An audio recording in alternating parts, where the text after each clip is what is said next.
দেখো, আজ আমরা একই ওয়ার্ডের ডিফারেন্ট পার্টস অফ স্পিচে যে ব্যবহার সেটা দেখতে থাকবো। প্রথমে দেখো, আমরা ওয়ার্ডটা নিয়েছি ব্লাইন্ড। ব্লাইন্ড মানে কি? অন্ধ, তাই না? একে নাউন ফর্মে যখন ইউজ করছি তখন দেখো, we should help the blind. তার মানে ব্লাইন্ড পিপিল, ব্লাইন্ড পিপল, ঠিক আছে? যেমন রিচ, ব্লাইন্ড, অনেস্ট, এদের আগে যখন দা যোগ হয় তখন একটা গ্রুপকে বোঝায়, তাই না? তারপর দেখো ভার্ব হিসাবে ইউজ, দেখো her sympathy for for him blinded her to his fault. দেখো এখানে ব্লাইন্ডেড এটা ভার্ব হিসাবে ইউজ হয়েছে। তারপর দেখো অ্যাডজেক্টিভ হিসাবে ইউজ, দেখো he is blind in the left I.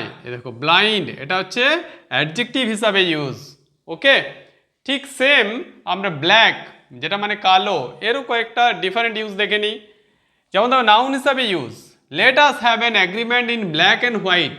Black and white means pen and paper, কাগজ কলমে যে মানে এগ্রিমেন্ট সাইন, সেটা বোঝানো হচ্ছে। ভার্ব হিসাবে ইউজ দেখো, মোহন ব্ল্যাকেন্ড হিজ ফেস। মোহন তার ফেসটা ওই কালো রং করেছে এটা। তারপর দেখো অ্যাডজেক্টিভ হিসাবে use, I have got a black shirt.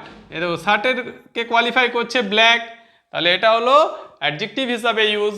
Okay.